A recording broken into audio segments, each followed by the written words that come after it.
Hey guys, let's talk the reproductive system.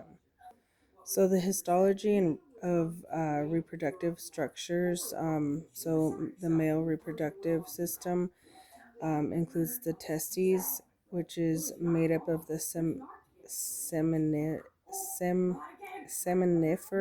tubules, where the sperm is produced, and then lined by germinal epithelium, and then it contains spermatogenic cells, which is the developing sperm, and then Sertoli cells, which support, nourish, and um, form blood testes barrier. Also, interstitial cells, that's between tubules uh, that produce testosterone. The epididymis, which is pseudostratified columnar epithelium with sterocilia, and it functions in sperm maturation and storage. And then there's the vas deferens, which is a thick, smooth muscle layer for sperm transport.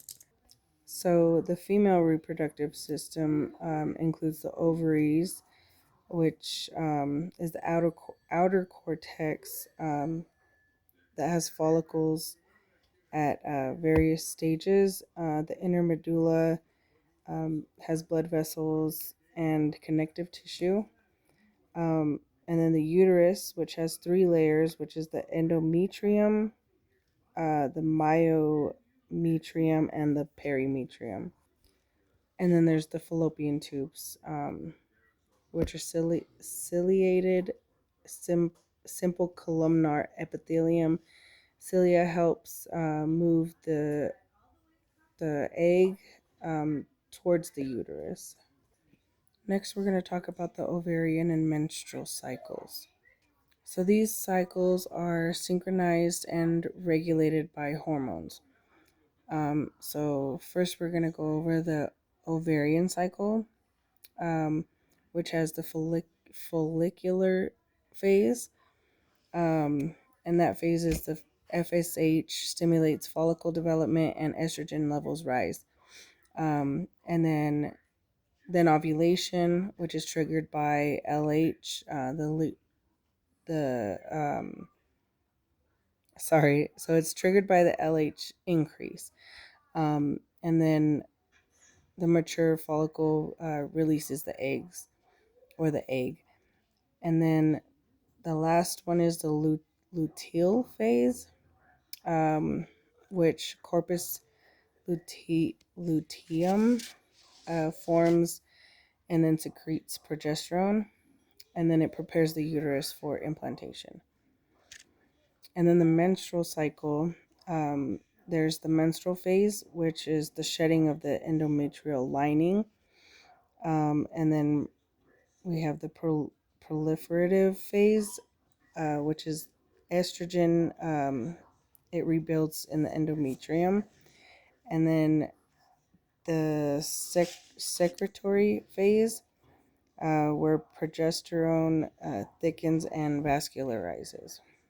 So if fertilization doesn't happen, then the hormone levels drop, and then the menstruation happens again the next month.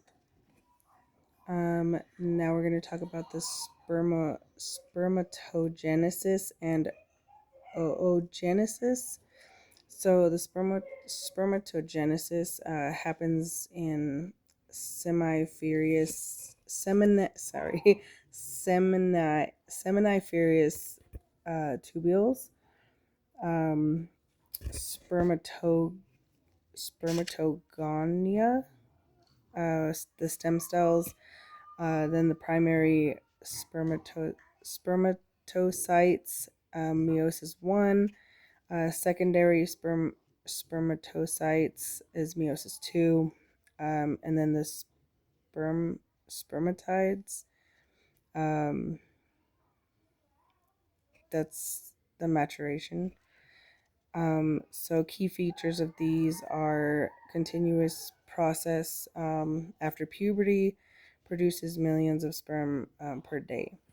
And then the oogenesis begins before birth, and then oogenia, um, those are primary oocytes. they start, they pause after birth, and then they start again at puberty.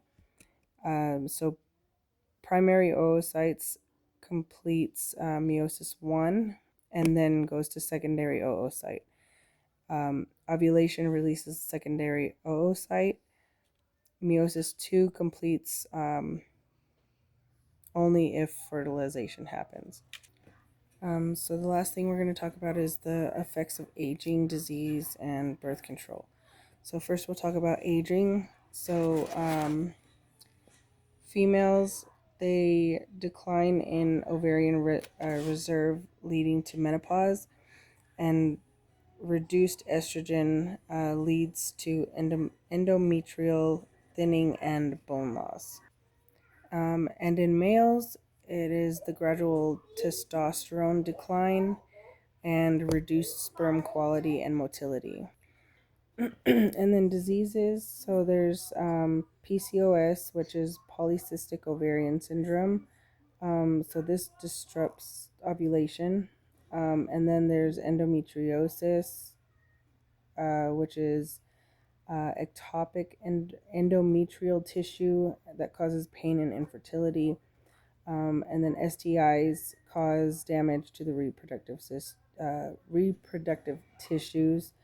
And then testicular disorders that impair spermatogenesis.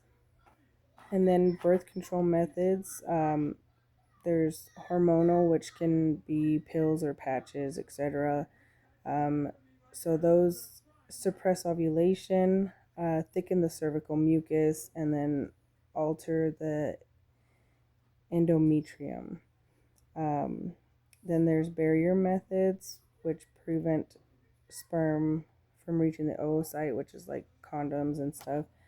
Then there's two kinds of IUDs that you can get, which is the first one is the copper IUD, which is toxic to sperm, and then the hormonal IUD, which suppresses endometrial growth, and then surgical, which is a vasectomy for men, blocking sperm transport, and then tubule ligation that prevents oocyte transport.